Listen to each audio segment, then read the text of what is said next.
Alert! This video contains spoilers about Kingdom Hearts Melody of Memory. If you haven't played the game, I suggest you play it first to avoid spoilers. Hey guys, welcome back to my channel. This is Xic. Today I'm bringing you a rant. As many of you know already, Kingdom Hearts Melody of Memory came out in Japan some days ago, and people spoiled the end of the game for me. Unfortunately, those spoilers were not fake, so I decided to check out the cutscenes, and today we'll be talking about the bad marketing strategies surrounding the game, Kairi's role in the game, and the future of the saga. I've been a huge Kingdom Hearts fan since day one, and I have almost always defended the saga. But this time around, I had to make a video to address this bad situation. All I have to say is, I felt disappointed when I got spoiled. Now I feel even worse. So this game was advertised as a Kairi game. The trailers, the teasers, the artworks, the interviews, everything was hinting at Kairi having the spotlight for once. We got to play as her in Remind, and the fandom enjoyed that part a lot. So you would think they treat her even better in a Kairi game. Nope, they did her dirty in her home game. First, they make a written game about her which nobody asked for. They charge a $69 price tag for it, and then they also have the audacity to treat her like shit. But you know what, that's fair enough. They made mobile games, turn-based games, cards combat system based games. It's not a big deal. Even though most of the fandom is fed up with side games and their different yet canon formulas, they made a dedicated model for Kairi for Melody of Memory. Yet you almost never play as her in this game, and they made 20 minutes of cutscenes available only at the end of the game. They did not even explain how the rhythm mechanics are canonically connected to the main plot. Listen, I was not expecting anything for this game. I would have bought it hands down if eventually the price dropped. But the point is that they tried to do something for it, and the execution is as poor as it gets. This just feels like an ugly cash grab with no personality at this point, done just for the sake of making a rhythm game and get the money out of it. I am not saying that the game looks bad, I am saying that the product is a bad product. Thank God it has at least some decent features, at least those of us who enjoy the Kingdom Hearts soundtrack can appreciate it. They could have just worked on the cutscenes and integrate them into a prologue for the next game a la 0.2 or into Remind, but no.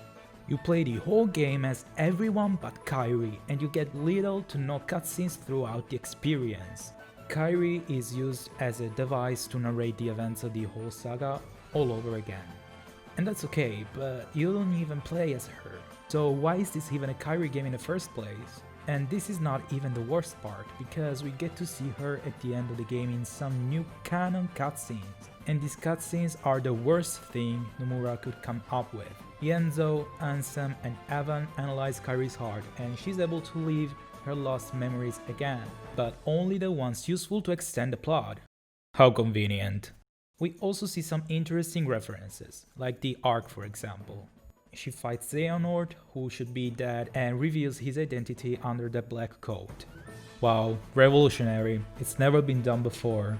She keeps switching from damsel in distress mode to badass mode, but then Xehanort fucks her up, and then she transforms into... drumroll please? Sora. This is not okay. Honestly, I am so tired of Sora. Don't get me wrong, please. I love him, but they are destroying their own main character. They decided to make us feel attached to 3 trios, composed by 9 supposedly capable Keyblade wielders, just in order for us to see Sora save them over and over again. Even though this is not a Sora game, they keep saying that they want to focus on Sora in the numbered titles and avoid giving other characters the spotlight, but they shove him down our throat in the side games as well, so what's the whole point? Can Square for once let Kairi shine, or other characters in general? And that's not over, because eventually Riku and the Fairy Godmother appear, and the Fairy Godmother can reach the final word with her magic. It was that simple this whole time, and yet this place seemed so special and hard to access in the past. That's just lame. And guess what? They find out where Sora is, and only Riku is allowed to go because Kairi has to stay back and train. Yeah, train. Guys, be honest, this makes no sense. She has been fighting and training this whole time with a former Keyblade wielder and with Lee in what seems to be the hyperbolic time chamber from Dragon Ball. And she still needs to train, but Sora is allowed to go wherever he wants, whenever he wants to learn on his own.